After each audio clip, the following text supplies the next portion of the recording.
Hey guys, फिन खनसेबाव नोंथांमोनखौ आंनि चेनेलाव बरायफिनबाय आरो नोंथांमोननि सेराव मोनसे गोदान भिडिअ लानानै फैफिनबाय।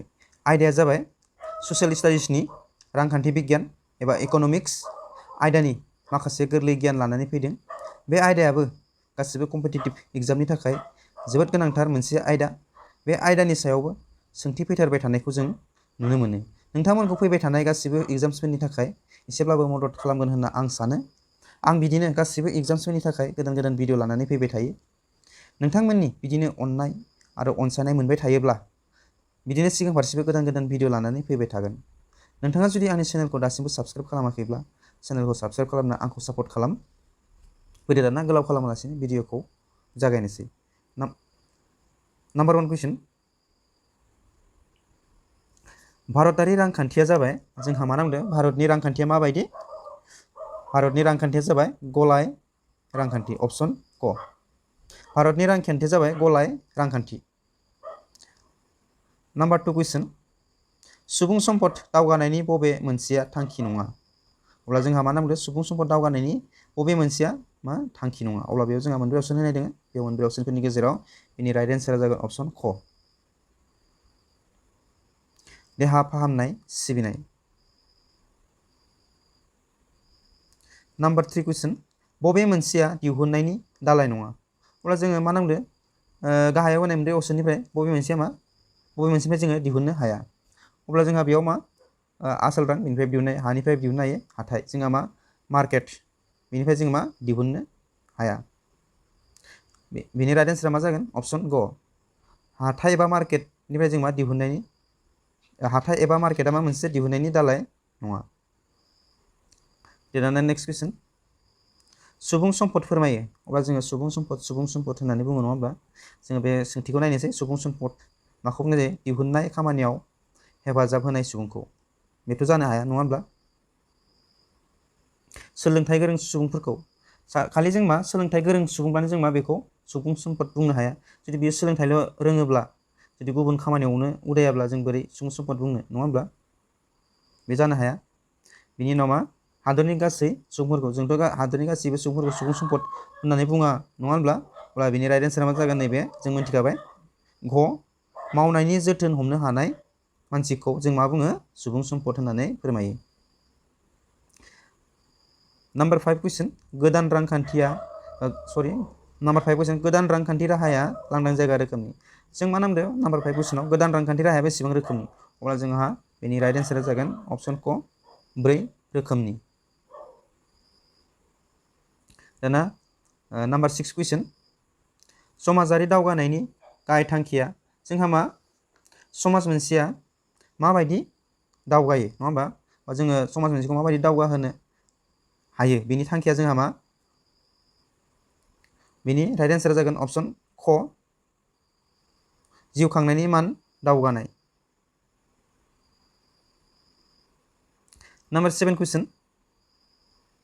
बबे मोनसेया खावरिनि खामानिजों सोमोन्दो गैया? अब्ला जोंहा मा बेसेननि बाख्रि, बेसेननि जखा, बेफोर मा खावरिजों सोमोन्दो गोनां। अब्ला जोंहा मा बेनि राइट एन्सारा बबे जागोन? नैबे अपसन ग, खावरि रांखान्थि राहा, बेयो मा खावरिनि खामानिजों सोमोन्दो गैया। नाम्बार 8 कुइसन।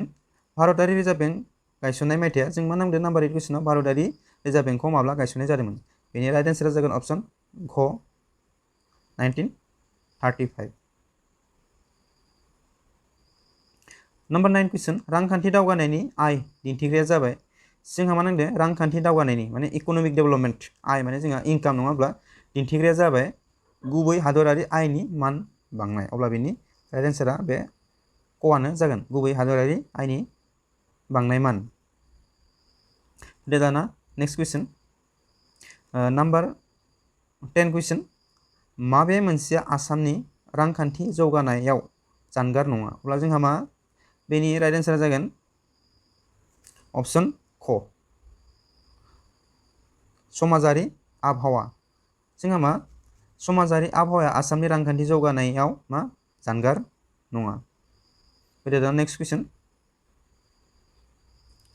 नोंथांमोना जुदि ग्रेड 3 आरो ग्रेड 4 एग्जामनि थाखाय बर'नि बिजाब बायनानै मोनाखैब्ला आं बड' इबुक बानायदों। बेयाव गासै 300 MCQs दङ।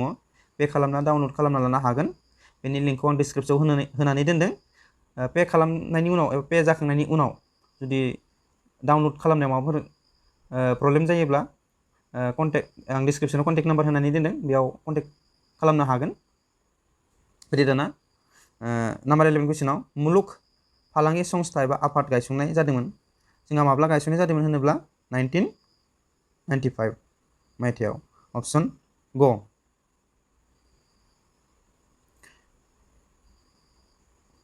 नाम्बार 12 कुइसन भारतनि गिबिसिन सि दारिमिनखौ गायसंनाय जादोंमोन। जोंहा मा भारतआव गिबिसिन सि दारिमिनखौ बहा गायसंनाय जादोंमोन होनना बुङोब्ला अप्शन ख मुम्बाइआव गायसंनाय जादोंमोन। नाम्बार 13 कुइसन मुलुगनां बेंकनि गाहाय मावखुलिया बहा दङ बा बबेयाव दङ होनना बुङोब्ला मुलुगनां बेंकनि गाहाय मावखुलिया जोंहा मा वाशिंटनाव दङ। बे अप्शन क आनो जागोन। बेनि राइट एन्सारा अप्शन क वाशिंटन। नाम्बार 14 कुइसन खावरि दुंखावनायनि अनजिमाखौ खमायनो हायो। सोर खमायनो हायो? मिरुथायारि बेंकआ। अप्शन ख। नाम्बार 15 कुइसन भारतनि हारिमायारि आयनि गिबिसिन सानथिनाय सुबुङा सोरमोन होननानै नाम्बार 15 कुइसनाव सोंदों। बेनि राइट एन्सारा जागोन अप्शन ग दादाभाई नौरोजी। दादाभाई नौरोजीयानो भारतनि हारिमायारि आयनि गिबिसिन सानथिनाय सुबुंमोन। नाम्बार 16 कुइसन थिग बेबायदिनो नोंथाङा आरोबाव जिकेफोरनि भिडिअ नायनो थाखाय आंनि डिसक्रिप्सनाव थांनानै नायनो हागोन। आं डिसक्रिप्सनाव माखासे लिंकफोरखौ होनानै दोनबावदों, एबा नोंथाङा आंनि सिगांनि भिडिअफोरखौ नायाखैब्ला डिसक्रिप्सनाव थांनानै नायनो हागोन। आं लिंकखौ डिसक्रिप्सनाव होनानै दोनदों। नाम्बार 16 कुइसन भारतनि गासै बुहुमारि ओनसोलनि जौफानफ्राम हाग्राबारि आवग्रिना दङ। जोंहा मा होनदों भारतनि गासै बुहुमारि ओनसोलनि बेसेबां जौफानफ्राम हाग्राबारि आवग्रिना दङ होनना बुङोबा जोंहा बेसेबां जागोन? बेनि राइट एन्सारा अप्शन ग 23 जौफान एबा 23 जौफान। बेनि राइट एन्सारा 23 जौफान अप्शन ग।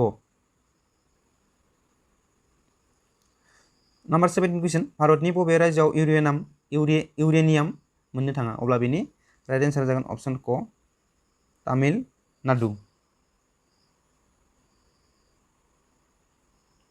दाना नेक्स्ट कुइसन नाम्बार 18 कुइसन भारतनि दारिमिनारि रांखान्थि गौथुम गायसनो जोंहा माब्ला गायसनो होनना बुङोब्ला 1948 मायथाइयाव अप्शन क। भारतनि दारिमिनारि रांखान्थि गौथुम गायसनो 1948 मायथाइयाव। दाना नेक्स्ट कुइसन नाम्बार 19 कुइसन बबे मोनसे खामानिया मिरुआरि बेंकनि खामानियाव गोग्लैया? अब्ला दाहार दबथायनाय बेबो गोग्लैयो, सरकारि बेंक बेबोथ' गोग्लैयो नङा होमबा? मिरु बेंकनि खामानियाव गोग्लैया होननानै बुंदों नङा होमबा? अब्ला जमा आजावनाय जोंहा नैबे अप्शन गआ जागोन। जमा आजावनाया मा? जमा आजावनाय खामानिया मा? मिरुआरि बेंकनि खामानियाव गोग्लैया। दाना नेक्स्ट कुइसन नाम्बार 20 कुइसन बबे मोनसेया बेसेन बांनायनि गाहाय जाहोन नङा? अब्ला जोंहा बांनायखौ थिसननाय, सुबुं अनजिमा बांनाय बेफोर मा बेसेन बांनायनि जाहोन नङा होमब्ला? अब्ला जोंहा मा रांखावरिनि बेसेन खमायनाय। जोंहा नैबे मा जागोन? अप्शन गआ बिनि राइट एन्सार जागोन। दिनैनि भिडिअआ एसेबाङानोसै। भिडिअखौ नायनानै मोजां मोनोब्ला एबा भिडिअखौ नायनानै एसेब्लाबो एग्जामफोरनि थाखाय मदद एबा हेल्प मोनगोन बायदि मोनदोंब्ला लाइक खालाम, शेयार खालामना हो, आरो चेनेलखौ दासिमबो साबस्क्राइब खालामाखैबा चेनेलखौ साबस्क्राइब खालामना आंखौ सापर्ट खालाम। आरो नेक्स्टआव मा आयदानि सायाव भिडिअ लाबोनांगौ कमेन्ट्स खालामना बुंबानो जाबाय। दिनैनि भिडिअ एसेनोसै।